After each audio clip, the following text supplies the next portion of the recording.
Daily use English sentence.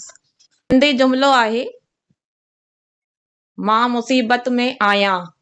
मां मुसीबत में आहियां ऐं इन जी इंग्लिश में ट्रांसलेशन आहे आई am in hot water.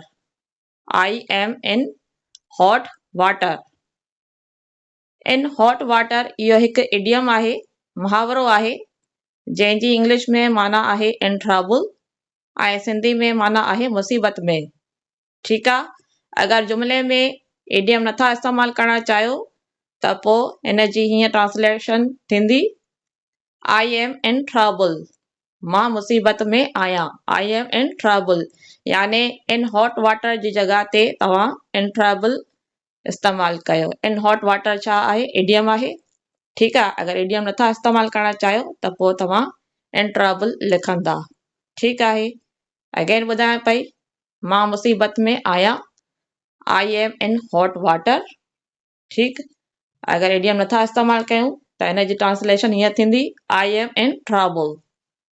Thanks for watching. अल्लाह हाफिज़ एंड टेक केयर।